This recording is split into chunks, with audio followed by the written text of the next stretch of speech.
没事，好，谢谢。 Okay, we will now begin our NutriScience Forum. We have three amazing, distinguished doctors here today. Dr. Horn, Dr. Shi, 这个屏 Dr. Huang. 为什么没？哦，这个 Our 不会 first 换。 speaker today is Dr. David Horn. He has extensive research expertise and holds numerous prestigious leadership positions at City of Hope, including Vice Provost and Dean of Faculty Affairs.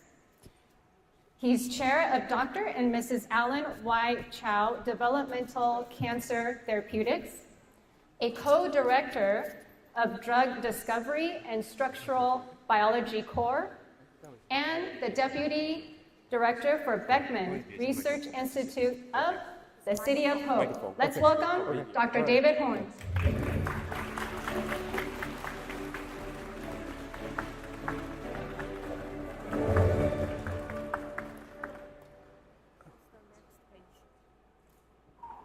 Thank you, Dr. Katie, for the kind introduction. This is my first time in Taiwan, so and I feel very fortunate to be here. I'd like to express my sincere gratitude to President Pan, Diana, Katie, the organizing team for giving me this wonderful opportunity. So the three speakers today are from City of Hope, and maybe some of you have heard about City of Hope, but I thought I'd just take a brief few minutes to introduce City of Hope to you, since we're all from City of Hope and doing our research there. It's located in a suburb of Los Angeles and near Pasadena, if you know where that is, in Arcadia. It's a research hospital that's focused on cancer and diabetes. And it's almost as old as the Republic of China. It was founded in 1913. I know the Republic of China was founded in 1912. So it started out as a purely philanthropic organization that all the care that was given at City of Hope was free. So none of the patients had to pay anything, and it started out as a tuberculosis sanatorium. And in approximately 1950, the focus changed from treating tuberculosis to cancer, because in the United States, tuberculosis, once antibiotics was developed in the 1940s, no longer was a pandemic or an epidemic in the United States. So the City of Hope changed its focus to cancer. And it remained, and we were the first free cancer hospital in the United States. And we stayed a free cancer hospital until about the mid-1980s. And at that time, the healthcare costs in the United States became increasingly more expensive, that the donations that were coming into City of Hope to support the free healthcare could not match the rising cost of healthcare. And so in about mid-1980s, we switched over and started to charge insurance companies. And during that time, in the late 70s, 1980s, there was a lot of breakthrough research that was performed. City of Hope is where the first biotechnology product, synthetic insulin, was developed in collaboration with Genentech, the first US biotech company. And the synthetic insulin that was developed by Dr. Riggs and Dr. Keiichi Itakura, along with some scientists at Genentech, launched that company That was the first biotechnology product that they collaborated with Eli Lilly, which is a major pharmaceutical company. And it changed the way insulin for diabetics was obtained, from cows and pigs to growing simply bacteria to produce the synthetic insulin. It was really a remarkable breakthrough. And then shortly after that, in the 1980s, Dr. Riggs again, who passed away a few years ago, sadly, had another major discovery when he developed technology to produce monoclonal antibodies.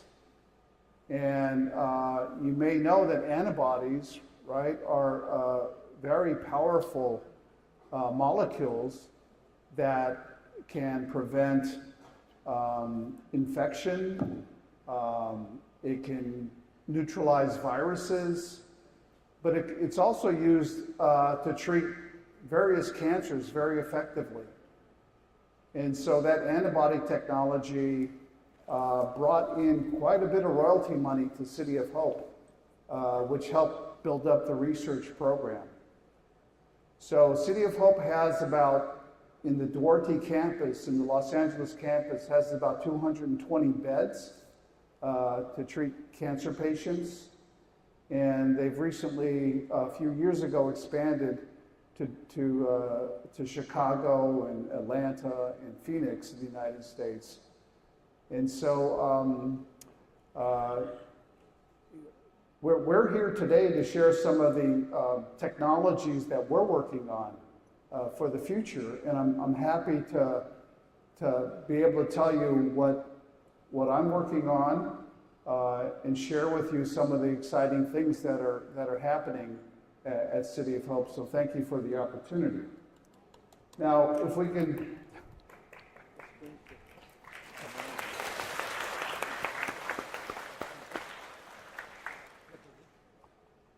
Let's see, I have a PhD, but I'm trying to figure out how to press the down arrow if you want to go forward. That's a good tip. So I'm going to talk about mRNA lipid nanoparticles. So I'll explain what all those fancy words mean.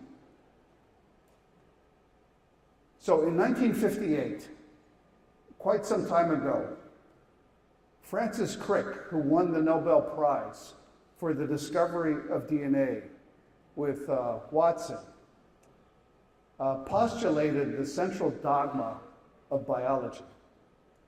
And it basically goes like this. DNA makes RNA, makes protein. Okay, it's that simple. DNA makes RNA, makes protein. I think everybody here realizes that DNA is your genetic material, right?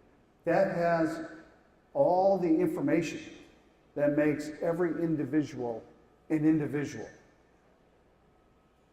That information is stored in a DNA molecule. And there's 3 million of these molecules put together in your, or 3 billion, I should say, in your cells. A lot of information, very complicated. That DNA chemically is a very stable molecule. It's hard to destroy your DNA. That's why you can take DNA from, dinosaurs that lived hundreds of thousands of years ago, and you could extract it because it's that stable chemically. And you want that, right? If you have genetic information, you want it to be stored in a safe place, and nature has evolved to put it in a DNA, which is a very stable molecule. So that bank of information somehow has to get transmitted so that the cells know what to do. And the way they do that is from the DNA, RNA is made, which is a much less stable molecule. It can be easily destroyed. It's easily produced. So it's a messenger. And what that messenger does is it passes the information that is coded in the DNA in order to make proteins. And proteins are what we consider the worker bees of the cell. What I mean by worker bees is that proteins interact with other proteins to communicate information on what to do. They interact with DNA, they interact with RNA. So those are the real workers of your cell.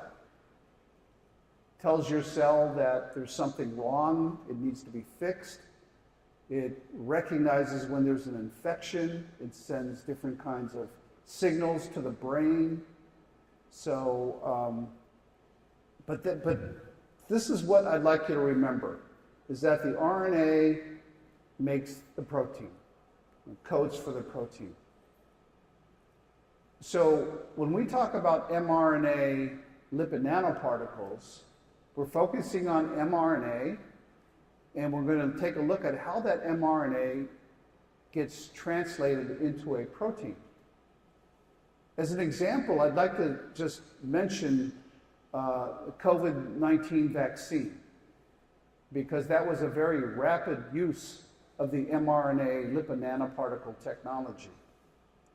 So pre-COVID-19, your classical vaccination approach was that you vaccinate a person with either a weakened or inactive virus. Right? Your immune system will recognize this foreign particle or this foreign body, and then it creates an immune response. So that when you get infected by the real virus, your immune system will be built up and ready to defend against these foreign invaders. So this is the classical way that vaccines had been done prior to COVID-19. And there's a lot of work involved. You need large-scale cell cultures, and it's a time-intensive process. So when COVID-19 came, right, there was an emergency situation where we had to produce COVID virus vaccines in a rapid fashion. So what scientists had been working in this area had done was they took a piece of RNA on the left and injected the RNA into the human as opposed to the protein. Well, what happens with the piece of RNA, the RNA gets captured inside a cell. The cell then makes the protein that codes for the virus antigen, and then you get your immune response. So it's a completely different way of making a vaccine than the pre-COVID-19 method.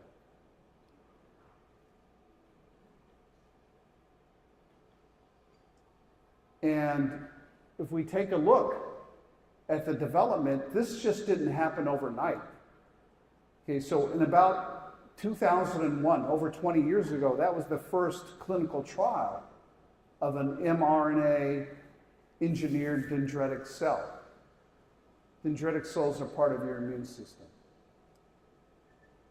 A key breakthrough came in 2005 because these mRNAs that you inject, they're also considered foreign bodies, right? Because you're making a piece of RNA and you're injecting it into your body, right? That doesn't occur naturally, so there can be an immune response to the very vaccine that you're trying to create. In order to minimize your body's immune response, investigators introduced what are called modified nucleosides, just modified bases that are less immunogenic. So the first clinical trial of an mRNA therapeutic was done in about 2012. In 2017, it was the first human test of personalized mRNA vaccines. Right? 2017 was still 2 years prior to COVID. Right? But this technology was being developed just at the right time when COVID hit. So COVID hit in 2020, right? Late 2019 maybe. But you see this technology was already being developed. And then, so what the people that were working in this field, they said, oh, we identified the COVID infectious agent. We can make an mRNA vaccine to that.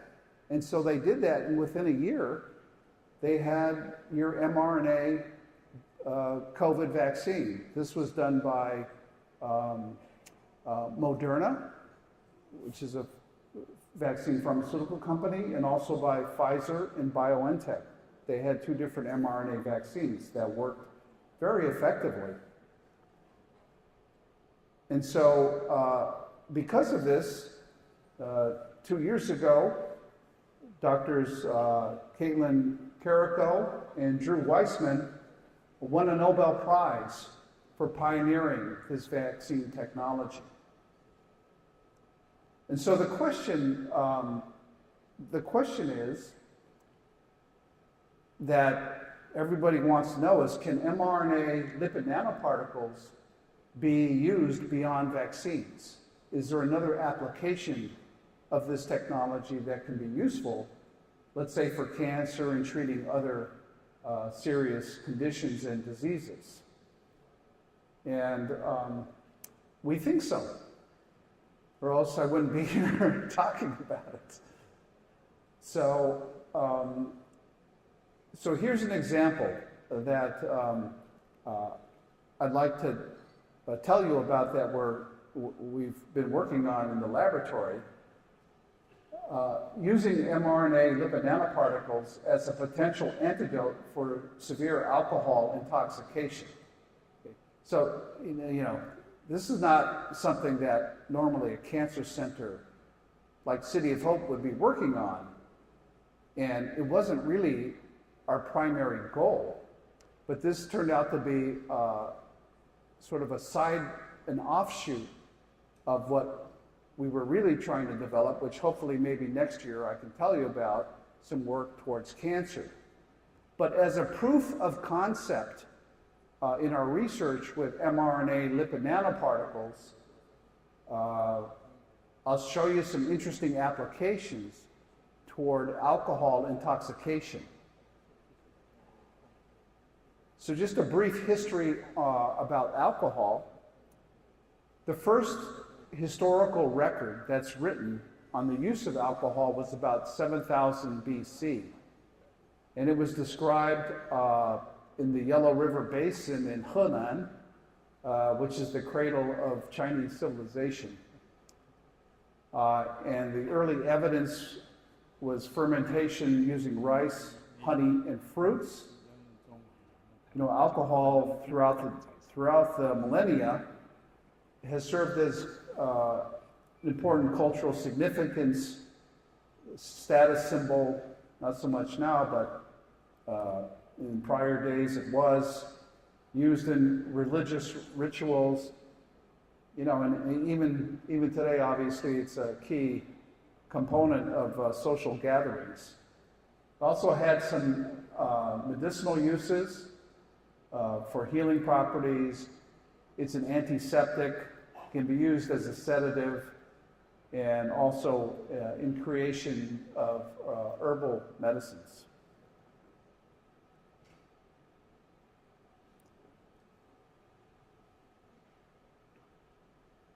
Okay, so let's talk about how your body metabolizes alcohol. So you take in alcohol, right? Everybody knows if you take in too much alcohol, you're going to have a big problem. So how does your body metabolize alcohol? How does it get rid of alcohol? It does it in 2 steps. Okay. And the 2 steps involves proteins. Remember those proteins I talked about that came from the mRNA? There are 2 key proteins that metabolizes or gets rid of the alcohol that you consume. And those 2 proteins, they're also called enzymes.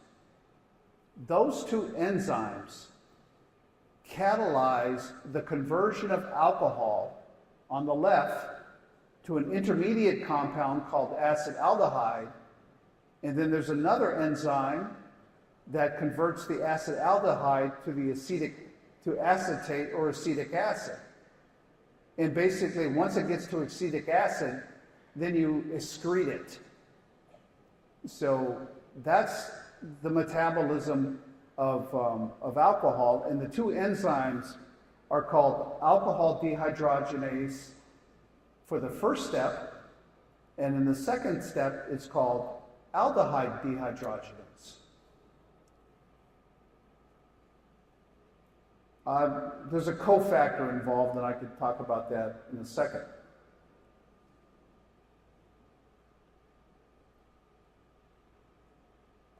Okay, this is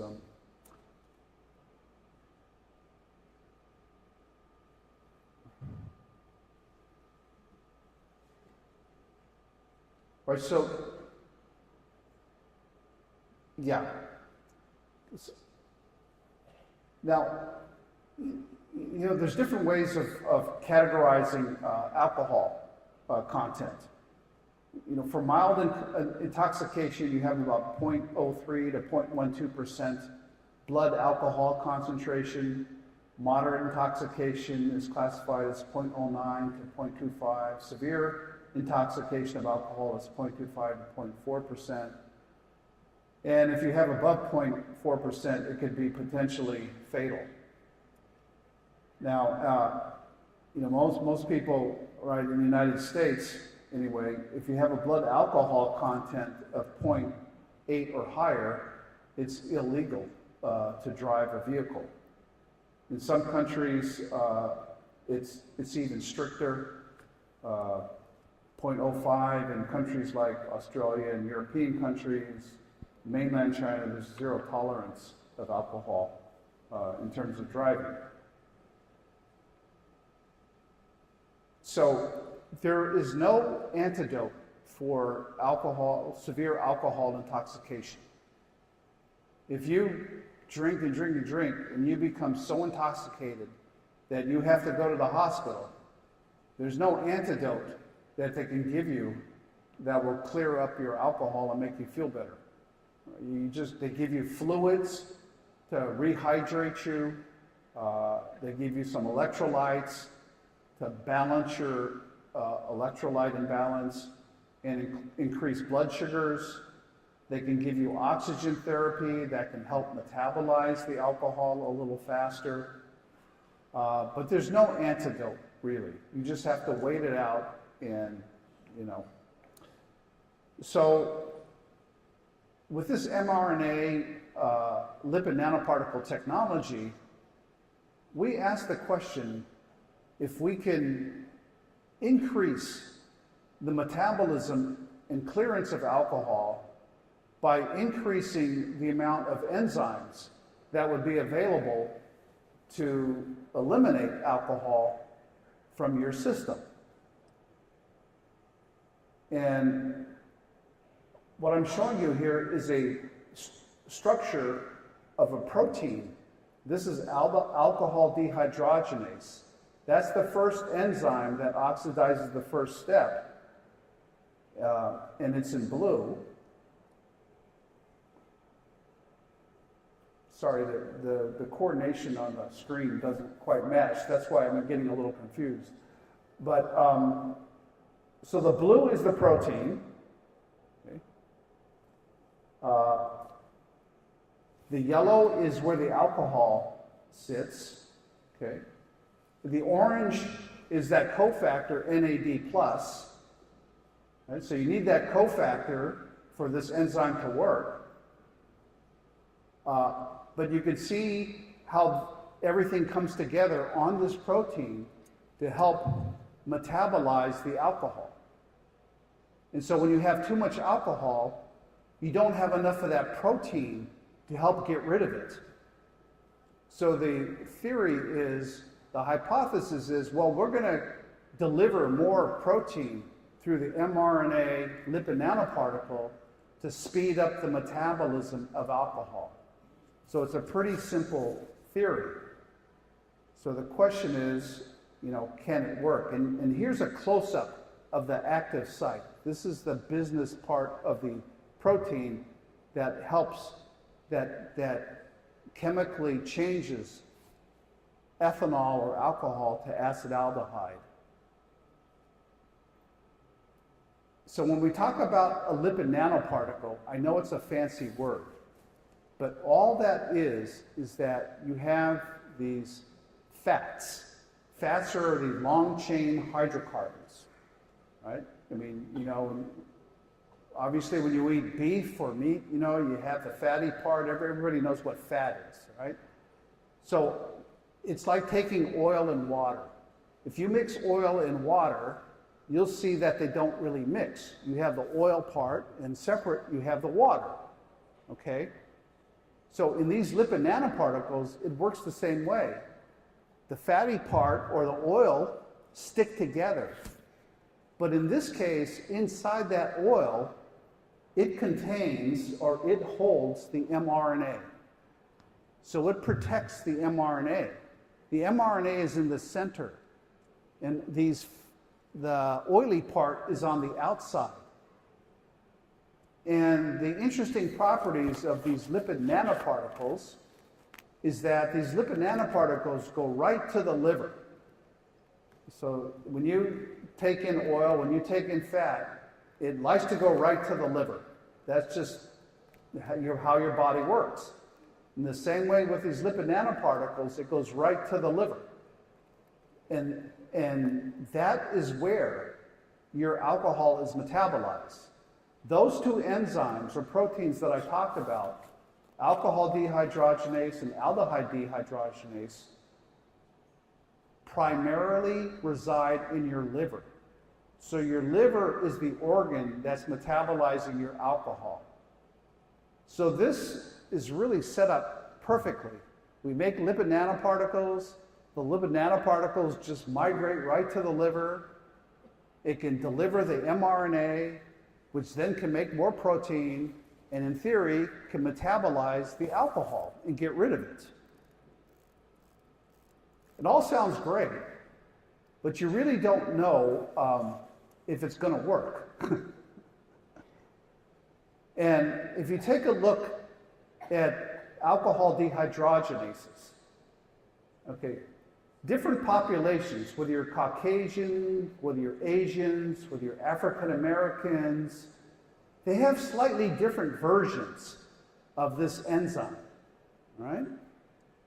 It turns out that the Asian form of alcohol dehydrogenase is more catalytically active than other variations. So in theory, Asians can drink more than Caucasians, right? Because they have a better enzyme. But there's one catch. About 35% of Asians have a mutation in the second enzyme, which causes a problem to metabolize alcohol. Okay, that's called the Asian flush, and we'll talk about that in a second. But in terms of engineering an antidote for alcohol intoxication, you want to use the best enzyme available. So we chose the Asian variation. And there's one amino acid difference. It's an arginine versus a histidine at position 47. I won't talk about too much, but this is the analytical results of our nanoparticle that we made. If you read the size, it's about 74 nanometers, which is a good size. It's really a perfect size. And okay, let's get to the key experiment. So what I'm going to show you is you have these mice with 3 groups of mice. One group of mice is where we dose them a certain amount of alcohol. All these groups are dosed the same amount of alcohol. It's very high alcohol content, so these mice are most likely in a alcohol-induced coma. They've had so much alcohol that none of these mice died, by the way. Okay? It just takes them a very long time to recover. So, like anything, I mean, if you give 5 mice, if you give 5 people a certain amount of alcohol, some will be like completely knocked out like me, and others will probably feel fine. So same thing with mice. Not all of them are going to just be knocked out. And so in the second slide is where we give our mRNA lipid nanoparticle at a certain dosage. So when we give that, well, you can see that some of these mice now are more lively, right? They've waken up. And then if we double the dose of our mRNA nanoparticle, we'll see then they're moving around. Okay, so we've sped up the metabolism of alcohol with this sort of technology. Yeah, I'm about to try this myself. Let's see if it works on me. Because, this could be applicable to lifestyle. You can imagine yourself, you're going to a bar, you've had too much to drink. Do you want to wait 4 hours to clear your alcohol before you can drive? Or do you just want to, take an antidote, speed it up, maybe in an hour you can feel better and go? But as I mentioned, 35% of Asians have Asian flush. And that's because there's a mutation on the second bullet point in the aldehyde dehydrogenase gene. Okay, I myself have that mutation. So that's why I was interested in doing this project. So if you have, even a little bit of alcohol, if you have this mutation, you can't metabolize alcohol to acetic acid. It gets stuck at the acid aldehyde stage. And that acid aldehyde intermediate is actually pretty toxic. And it causes, bad reactions to happen. You get rapid heartbeat, your face turns red. And so this technology, by introducing both of these enzymes, should be able to resolve this Asian flush issue. And so we are working on this, and we filed a patent last year on this technology, and we're going to continue to optimize it and get ready to do clinical trials with this, because it actually could save lives. And so in the future, I hope to be able to be invited back and talk about applications to cancer therapy using this technology. And again, thank you very much for your attention, and happy to answer any questions if anybody has them.